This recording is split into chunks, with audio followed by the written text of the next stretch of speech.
Hello students, welcome on our YouTube channel Nimbus learning powered by engineers academy.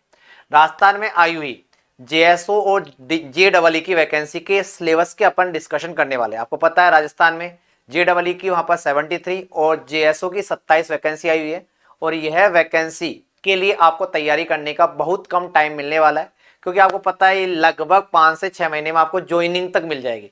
तो आज इस video में अपन discussion करने वाले हैं कि इस एग्जाम का डिटेल सिलेबस क्या होगा, कौन से टॉपिक्स इंपॉर्टेंट है, कौन से टॉपिक से वहां पर क्वेश्चन आने के चांस ज्यादा है।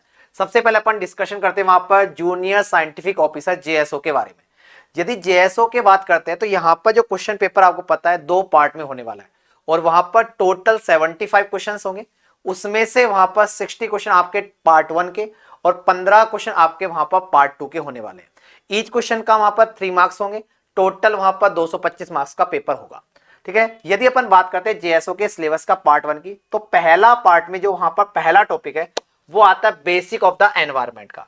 बेसिक ऑफ द एनवायरमेंट मतलब एनवायरमेंट डेफिनेशन आ जाएगी, एनवायरमेंट्स के इवेंट कौन कौन से हैं, वहां पर इंटरनेशनल एंड नेशनल इवेंट्स कौन कौन से हैं, नेशनल ग्रीन ट्रिब्यूनल एक्ट से रिलेटेड कि वहां पर नेशनल ग्रीन ट्रिब्यूनल में कितने चैप्टर्स है, उसमें कितने रूल्स है, वहां पर कितने आर्टिकल्स है, इन सब से आपके क्वेश्चंस बनेगा। दूसरा अपन बात करते हैं, दूसरा टॉपिक की बात करते हैं तो दूसरा टॉपिक है environmental impact assessment, environmental legislation in India कि इंडिया में एनवायरमेंट से रिलेटेड कौन से रेगुलेशन बनाए हुए हैं, कौन सी कमिटीज बनाई हुई है, कौन कौन सी संस्थाएं हैं, उनका काम क्या है, उनसे रिलेटेड रूल्स क्या है, उन सबसे क्वेश्चंस वहां पर बनेंगे कि एनवायरमेंट का इंपैक्ट असेसमेंट किस तरह किया जाता है, उनकी मेथोडोलॉजी क्या है, उनका असेसमेंट कैसे करेंगे कि कहां पोल्यूशन हो रहा है, कैसे पोल्यूशन को मेजर करते हैं, इन सबसे क्वेश्चंस बनने वाले हैं आपके। आगे बात करते हैं तो अगला आता है बेसिक कंसेप्ट ऑफ द, आगे अपन बात करने वाले हैं वहां पर basic concept of the environmental impact assessment. Basic environmental plan मतलब आपके एनवायरमेंटल के प्लान कौन कौन से हैं, प्रेडिक्शन असेसमेंट कौन कौन से, एयर वाटर नॉइज कल्चरल, उन सबको वहां पर अपन वहां पर कैसे कैलकुलेट करेंगे, कैसे मैनेज करेंगे, कैसे प्रिडिक्ट करेंगे और वहां पर उनका मैनेजमेंट किस तरह से करेंगे, इन सबसे रिलेटेड भी आपके क्वेश्चंस बनने वाले हैं। अगला कॉम्प्रिहेंसिव एनवायरमेंटल इंपैक्ट असेसमेंट मतलब क्या है कि आपका वहां पर एनवायरमेंट को इस तरह डेवलप करना है कि वहां पर सस्टेनेबल एनवायरमेंटल बने, तो उन सबसे रिलेटेड वहां पर क्वेश्चंस बनेंगे और इन क्वेश्चंस का अपन को वहां पर एमसीक्यू के कौन कौन से क्वेश्चंस बन सकते हैं वो अपन को डिटेल में पढ़ना पड़ेगा। आगे अपन बात करें अगला आएगा वहां पर एनवायरमेंटल प्रोटेक्शन एंड 1986 क्या है, उसमें कौन कौन से रूल्स बनाए हुए, उन रूल्स का किस तरह इंप्लीमेंटेशन होगा, उन रूल्स से कहां कहां पर एप्लीकेबल है, किस किस फैक्ट्रीज किस किस इंडस्ट्रीज में वो रूल एप्लीकेबल्स है। अगला वहां पर prevention and the control pollution of the pollution act 1981, water pollution act of the 1974, air prevention and the control act. मतलब एक्ट जो है आपके जो भी एनवायरमेंट रिलेटेड एक्ट है, चाहे वह वाटर का एक्ट हो, चाहे वह एयर का एक्ट हो, चाहे वहां पर वो एनवायरमेंटल का एक्ट हो, उन सबसे रिलेटेड आपके क्वेश्चंस बनने वाले हैं।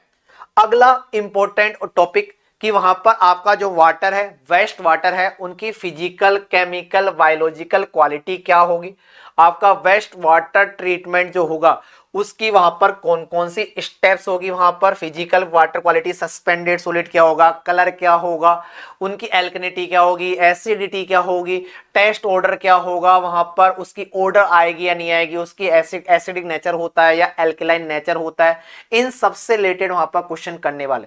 केमिकल वाटर क्वालिटी पैरामीटर क्या हो जाएगा, वहां पर नाइट्रोजन है, नाइट्रेट है, टोटल डिजोल्व सॉलिड है, वहां पर फ्लोराइड कंटेंट है, क्लोराइड कंटेंट है, इन सबसे related. Biological water quality parameter BOD क्या है, सीओडी क्या है, बायोलॉजिकल ऑक्सीजन डिमांड क्या है, इन सबसे वहां पर न्यूमेरिकल्स बनते हैं, इन सबसे वहां पर क्वेश्चंस बनते हैं, बहुत इंपॉर्टेंट है। नेक्स्ट बात करते हैं एयर एंड नॉइज पोल्यूशन कि वहां पर एयर पोल्यूशन को, एयर को पोल्यूटेड एयर क्या बोला जाएगा, एयर को वहां पर एयर को पोल्यूटेट करने वाले फैक्टर्स कौन कौन है, एयर को पोल्यूटेट करने वाले कारक कौन कौन से, कौन कौन सी इंडस्ट्री है, कौन कौन से वहां पर सोर्स है जो कि आपकी एनवायरनमेंट की एयर को इंपैक्ट करते हैं।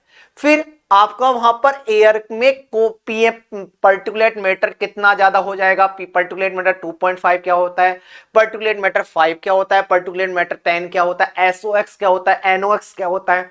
इनसे हम ये एनवायरनमेंट में ज्यादा हो जाएगा तो उसका हमारी हेल्थ पर क्या इंपैक्ट पड़ेगा, इन सबसे रिलेटेड वहां पर क्वेश्चंस बनने वाले। जैसे air pollution due to the automobile, वहां पर उसको कैसे कंट्रोल किया जाएगा, उसको कैसे मेजर किया जाएगा। जैसे अभी दिल्ली में वहां पर आपका एयर क्वालिटी बहुत खराब हो रखी है, एयर क्वालिटी इंडेक्स वहां पर 400 से ज्यादा हो जाएगा। सीरियस कब बोला जाएगा उसको, वहां पर नॉर्मल कब बोला जाएगा, वो ग्रीन जोन में कब आएगा, ऑरेंज जोन में कब आएगा, इन सबको अपन को पता लगना पड़ेगा। और इन्हीं को बोला जाता है ambient air quality parameter indexes. ठीक है, आगे बात करते हैं। तो अगला जो टॉपिक आएगा आपका म्युनिसिपल सॉलिड वेस्ट, कि आपका जो घरों से जो कचरा जाता है उसको अपन कैसे ट्रांसपोर्ट करेंगे, उसका जनरेशन कैसे हो रहा है, उसका क्लासिफिकेशन कैसे करेंगे, उसको रिसाइकिल कैसे करेंगे, उसमें से वहां पर म्युनिसिपल सॉलिड वेस्ट कैसे निकालेंगे, आपके हॉस्पिटल का जो वेस्ट होता है उसको रिसाइकिल कैसे करा जाएगा, उसको डिस्पोज कैसे करा जाएगा। आपके वहां पर सॉलिड वेस्ट से रिलेटेड आपको पता होगा एमआरएफ प्लांट बन रहे हैं, मटेरियल रिकवरी सेंटर्स, की वहां पर आपका जो घरों का कचरा जाता है उसमें से ऑर्गेनिक पार्टिकल को अलग किया जाता है, उसमें से वहां पर प्लास्टिक को अलग किया जाता है, नारियल के खोल को अलग किया जाता है, लोहे को अलग किया जाता है। फिर उनसे उनकी कोस्टिंग के आधार पर वहां पर उसका खर्चा उठाया जाता है। और ये पता होगा जो वन यूजे प्लास्टिक है, जिनको वहां पर सीमेंट प्लांटों को वहां पर रेस्ट्रिक्ट कर रखा है कि आपको इनको यूज करना पड़ेगा। तो ये सब वहां पर उनसे रिलेटेड जो भी क्वेश्चंस है, उनसे रिलेटेड जो भी रेगुलेशंस है कि वहां पर, और एमआरएफ सेंटर की क्या क्या वहां पर बेसिक रिक्वायरमेंट होनी चाहिए, ये सब वहां पर क्वेश्चंस बनने वाले। अगला और इस जमाने का सबसे जो खतरनाक टॉपिक है, खतरनाक वेस्ट है, वो कौन है, ई वेस्ट। और ये भी आपके सिलेबस का एक इंपॉर्टेंट पार्ट है। अगला अपन बात करते हैं, ये तो आपका हो गया टेक्निकल पार्ट। जो 15 क्वेश्चन नॉन टेक्निकल आएंगे उसमें आपका आएगा राजस्थान का कल्चर, राजस्थान की वहां पर आर्ट, राजस्थान का ट्रेडिशन, राजस्थान की हिस्ट्री, ज्योग्राफी, और आपका उसके बाद करंट अफेयर। लगभग 4 से 5 क्वेश्चन आपके मैथमेटिक्स और रीजनिंग के आने वाले हैं। तो ये भी एक इंपॉर्टेंट पार्ट अदा कर सकता है, जो भी आपको वहां पर पढ़ने के लिए जरूरी है। इसी तरह जेडबलई की बात करें तो जो बहुत ज्यादा सिलेबस में डिफरेंस नहीं है, जेडबलई और जेएसओ के सिलेबस में बहुत ज्यादा डिफरेंस नहीं है, थोड़ा बहुत डिफरेंस है।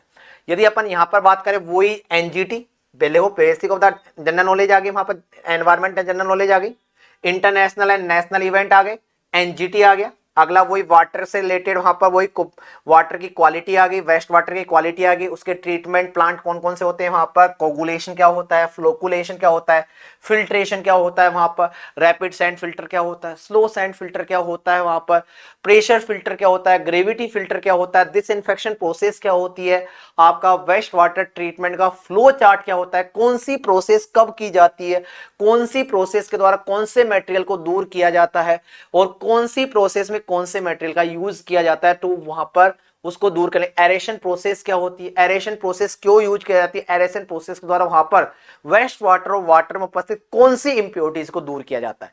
ये सब क्वेश्चंस वहां पर बनने वाले हैं। अगला अपन बात करते हैं भाई physical, chemical and biological water quality of the water and the seepage. यहां पर जो फिजिकल, केमिकल और बायोलॉजिकल क्वालिटी है वो पानी की भी पूछी जा सकती है और वेस्ट वाटर की पूछी जा सकती है। तो एनवायरमेंट पूरा का पूरा पढ़ना है, ठीक है। अब एक्टिविटीज लाइक एएसपी प्रोसेस क्या होती है, पोन्ड एरेशन लेगून्स क्या होते हैं वहां पर, रोटेटिंग बायोलॉजिकल कॉन्ट्रैक्टर्स आरबीसी क्या होता है, सीक्वेंशियल बैच रिएक्टर क्या होता है, मेम्ब्रेन्स फिल्टर क्या होता है, डीनाइट्रिफिकेशन कैसे करते हैं। आपका वहां पर ये आपका उस जेएसओ में नहीं था, ये आपके जेएसओ में नहीं था लेकिन जेडबलई में है, ठीक है। टेक्सटाइल वेस्ट, जो टेक्सटाइल का वेस्ट आएगा, टेनरी का वेस्ट आएगा, डेयरी का वेस्ट आएगा, डिस्ट्री का वेस्ट आएगा, बायोमेडिकल वेस्ट आएगा, ऑर्गेनिक केमिकल का वेस्ट आएगा, वेजिटेबल और ऑयल रिफाइनरी का जो वेस्ट आएगा, उन सब की कैरेक्टरिस्टिक्स क्या होती है और उनको ट्रीट कैसे किया जाएगा, ये भी एक इंपॉर्टेंट है। एयर एंड नॉइज पोल्यूशन जो आपका जेएसओ में था वो यहां पर है कि एयर पोल्यूशन के सोर्स कौन कौन से, उनकी लिमिट क्या क्या है, उनकी वजह से उनको वहां पर उनकी वजह से हमारी हेल्थ पर क्या क्या इंपैक्ट पड़ता है, उनकी परमिसिबल लिमिट क्या है, ये आप, और उनको रोका कैसे जा सकता है, उनको मेजर किया कैसे किया जा सकता है, ये सब आपके सिलेबस का पार्ट होने वाला है। क्लियर बात है यानी। आगे बात करते हैं वो एनवायरमेंट इंपैक्ट असेसमेंट, कि वहां पर आपका जो बायोलॉजिकल वेस्ट है, वाटर है, नॉइज है, कल्चर है, ये जो भी वेस्ट है उनका इंपैक्ट असेसमेंट कैसे किया जाएगा। एनवायरमेंटल रूल जो आपका जेएसओ में था वो यहां पर है। अगला कि वही म्युनिसिपल सॉलिड वेस्ट, ई वेस्ट, प्लास्टिक वेस्ट, उनको ट्रांसपोर्ट कैसे किया जाएगा, उनको रिकवर कैसे किया जाएगा, वहां पर उसको वहां पर हैंडल कैसे किया जाएगा, एमआरएफ प्लांट की क्या क्या रिक्वायरमेंट होती है, ये सबसे रिलेटेड वहां पर क्वेश्चंस आने वाले। जो अपन बी पार्ट की बात करते हैं तो बी पार्ट आपका क्या होगा, जनरल नॉलेज और आपका mathematics, reasoning and current affair. अब बात करते हैं कि सर अब ये तो एक ऐसा सिलेबस है जो हमको कहीं भी एक साथ नहीं मिलेगा, तो आपको टेंशन करने की जरूरत नहीं है। इंजीनियर्स एकेडमी और निम्बस लर्निंग आपके साथ है। इंजीनियर्स एकेडमी और निम्बस लर्निंग के एक्सपर्ट मेंबर जो इन एग्जाम्स की पहले भी तैयारी करा चुके, जो वहां पर इन एग्जाम में वहां पर लास्ट ईयर भी वहां पर बहुत सारे सिलेक्शन दिए थे, एक्सपर्ट मेंबर जो जिनका काम ओनली एनवायरमेंट को ही असेस करना है, वो लोग यहां पर इस कोर्स को पढ़ाने वाले हैं। तो जो भी स्टूडेंट वहां पर JEE जेएसओ की तैयारी करना चाहता है तो उन सभी स्टूडेंट के लिए इंजीनियर्स एकेडमी का ऑफलाइन सेंटर पर आपका ऑफलाइन बैच स्टार्ट हो रहा है वहां पर 1 दिसंबर से। तो जो भी स्टूडेंट वहां पर इंटरेस्टेड है तैयारी करने के लिए कि मेरे को तो इस बार जेएसओ या JEE निकालना ही निकालना है, तो वो इंजीनियर्स एकेडमी के बम्बारापुरिया सेंटर पर आकर अपना ऑफलाइन क्लास अटेंड कर सकते हैं। इस कोर्स की यदि मैं की फीचर्स की बात करूं तो हम यहां पर वहां पर टेक्निकल और नॉन टेक्निकल दोनों ही पार्ट कवर करने वाले हैं। आपका लगभग 150 से 200 घंटों का यह मॉड्यूल्स रहने वाला है। हम आपको प्रैक्टिस के लिए क्वेश्चन पेपर प्रोवाइड करेंगे जहां पर लगभग 2000 से ऊपर ज्यादा ही क्वेश्चन होंगे।